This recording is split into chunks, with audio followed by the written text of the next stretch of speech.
Hey everybody, welcome to Morning Coffee. It's your girl Tammy coming at you again with another encouraging word.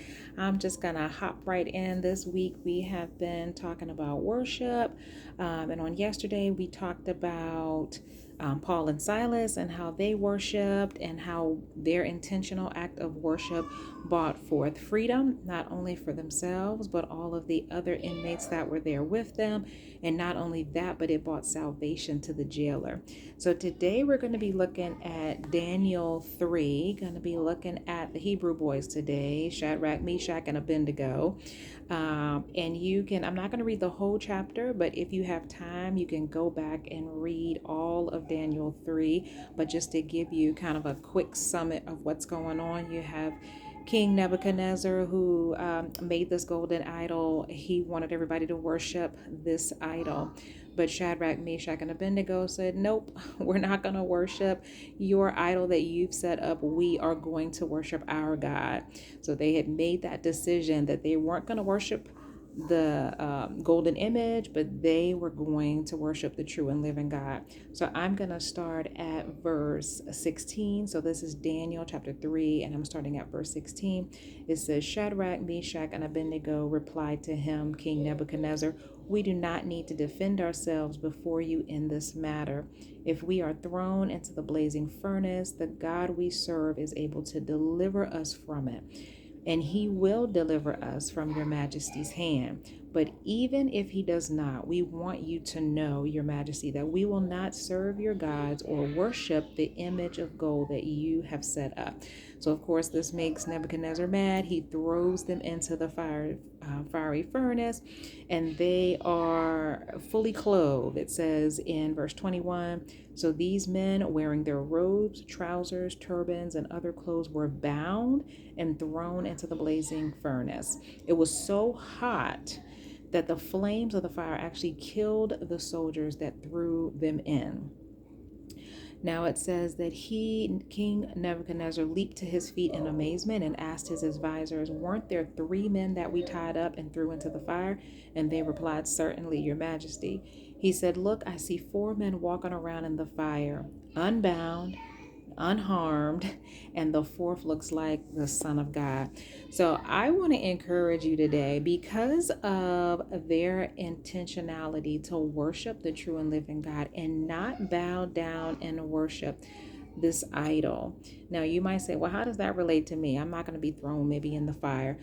But today you can say, you know what? I'm not going to bow down to the culture around me. I'm not going to bow down to these idols that surround us. This world is full of idols that we could have. But instead of bowing down to that, we can decide to bow down to the true and living God. And even though every situation that we find ourselves in may not be comfortable, we may have to go through the fire. But guess what?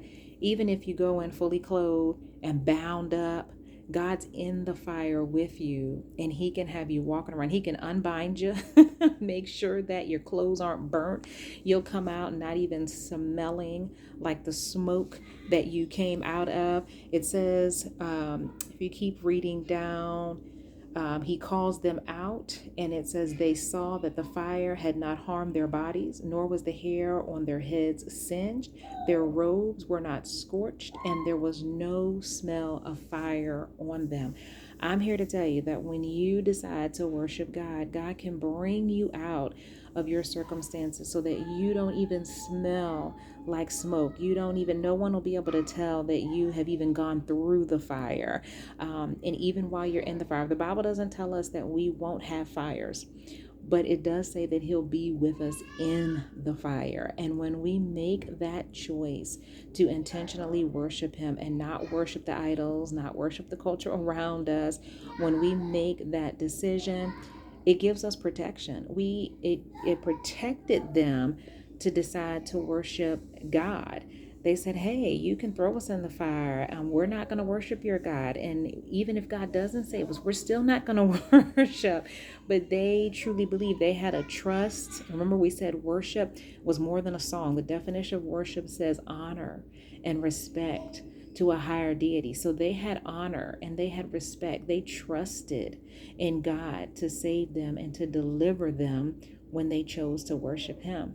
So that's my encouragement for you today. You may be in the middle of a fire. You may be trying to stand your ground and say, I'm not going to worship these idols. I'm going to worship the true and living God. I want you to know that when you make that decision to stand up and to worship and not bow down to these other things, that God will cover you. He will protect you, and ultimately he will get you out of that fire, not even smelling like smoke. And not only that, he will cause those who put you in to worship him, their hearts will be changed.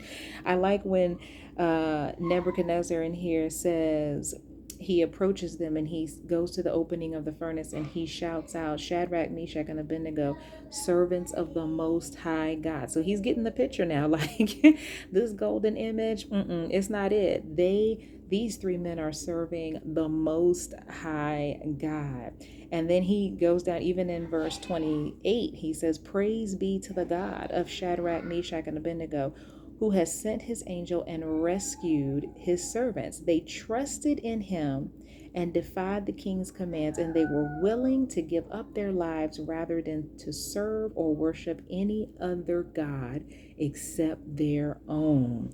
Therefore, I decree that the people of any nation or language who are saying anything against their God, they'll be cut into pieces. So God will set it up so that even your enemies will show you favor when you come out of the fire. He realized who the true God was. Your enemies will know, yeah, Tammy serves the real God. She serves the true and living God.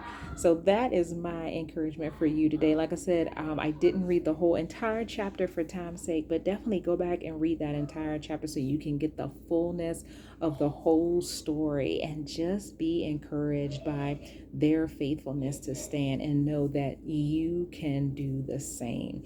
Be blessed today, and I'll talk to you soon.